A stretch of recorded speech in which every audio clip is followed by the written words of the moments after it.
Hello বন্ধু, কি খবর? আরে আমার খবর ভালো না রে। আমার একজন ঠেট দিতে বুঝছে, ওরে মনে কর সাইজ করে দেবো। আরে ওর একটা রিক্সা আছে বুঝছে, ওর রিক্সাটা খায়া দেবো, মানে তুই একটা ব্যবস্থা কর। আচ্ছা বন্ধু ঠিক আছে, তুই নাহলে আমার লগে কালকে দেখা করিস। আচ্ছা কেটে দিলাম। হ্যাঁ, আর তোরে জন্য আমি কোনোদিন দেখি না আমার ভাইয়ের আশেপাশে। যদি তোরে আমার ভাইয়ের আশেপাশে দেখি, ওই দিন তোর একদিন আর আমার যে কয়দিন লাগে কয়ে দিলাম। হাই রে কবির মিয়া, তুমি আমারে ঠেট দাও, তুমি আমারে চিনো না এখনো, তোমারে কালকে বুঝিয়ে দিব আমি কি চিনি। দেখ ভাই, আমরা হইলাম গরিব মানুষ, কাম কইরা ভাত খাই। ওই বিজয়ের কথা বাদ দাও, ওই বিজয়ের বাপের মনে করো যে সয় সম্পত্তির অভাব নাই, বুঝো নাই? হ্যাঁ, বিজয়ের দামি মোবাইল কিনে দিছে, তারপরে হুন্ডা আছে। হ্যাঁ, ওগুলা দিয়ে ঘুরে মিরা খায়, ওগুলো সমস্যা হয় না। আমগুলো দিয়ে ওই টিকটক টিকটক হইব না।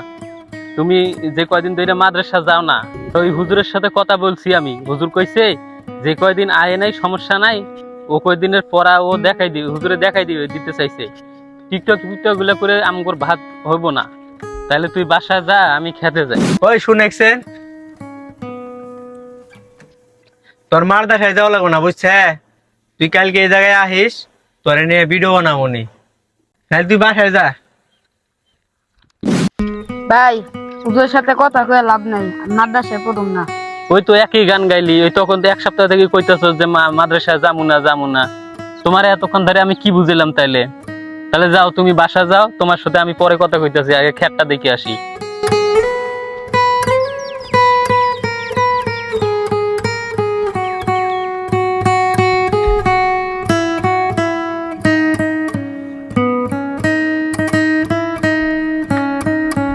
ভাই, তোমায় খুঁজতেছি, তুমি এনে তুই আমার খুঁজোস কে রে?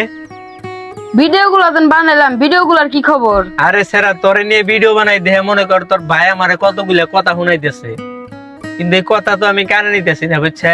তুই আমার লগে ভিডিও করবি, তোর ভাই কি কয় না কয় ওটা আমি দেখে নিমুনি। তুই রেডিও আর তোর ভিডিও বানাতে, ভয়েস ভিডিও। আজকে ভিডিও বানাম না, বাসায় যাই, ভাল লাগতেছে না। নাহলে তুই জায়গা। কবির মেয়ে, তুমি আমারে চিনলা না, তোমার সাথে কি খেলা খেলাইতেছি এটা বুঝতে পারবা সময় হলি। ওই রাজ, কই যাস? দোকানে যাইতাছি। দোকান পারে যাস? হইলো টাকা, এখান থেকে 20 টাকার মাল লাগিয়া পান নিয়ে যাবি বাসায়। আর ওই করিম চাচা আছে না তোর মাদ্রাসার সামনে, যে মোটর সাইকেলের দোকানটা, ওখানে কথা কই আইছি, ওই দোকানে যাইয়া কাজ শিখবি। সকাল 8টায় যাবি, বিকাল 5টায় আসবি, 8 ঘন্টা ডিউটি করবি। ওই মাসে 3000 টাকা দিতে চাইছে, মানে দিন 100 টাকা করে। আমার তো টাকার দরকার নাই, তুই কাজটা শিখবি, এটা হইলো আমার কথা। যেহেতু মাদ্রাসা পড়বি না, তাহলে কাজটা শিখ, ভবিষ্যতে কাজে লাগবো। ভাই, আমি যেন আমার মাদ্রাসার দোকানের সামনে কাজ করবো, আমার বন্ধুরা দেখলে তো আমার টিটকারি করবো। যেসব বন্ধু বান্ধব কাজ করলে টিটকারি মারে, ওইসব বন্ধু বান্ধব চলবা না, কারণ ওরা ভালো না। তুমি ওই জায়গায় যাইবা কাজ শিখতে, কাজ শিখবা, কাজ করবা, তোমার জীবনে কাজে লাগবো। যারা টিটকারি করবো তারা জীবনে কিছু শিখতেও পারবো না, আর তারা ভালো বন্ধু বান্ধবও না।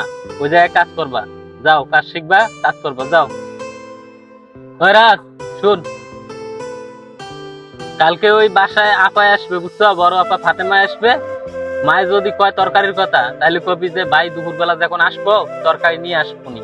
ওই 20 টাকা দিয়া মাল লাগিয়া পান নিয়ে আসবা। দোকানে যাও, আমি গেলাম। মনে রাখবেন, কর্মই আপনার সফলতার মূল চাবিকাঠি। যেসব বন্ধু বান্ধব আপনার কাজকে ছোট কইরা দেখে বা কাজ কাম করতে দেয় না, মনে রাখবেন তারা আপনার বন্ধু বান্ধব না, তারা হলো পথভ্রষ্ট। আপনাকে পথভ্রষ্ট করার জন্য তারা অগ্রগামী। এইসব বন্ধু বান্ধব থেকে আপনি অবশ্যই দূরে থাকবেন।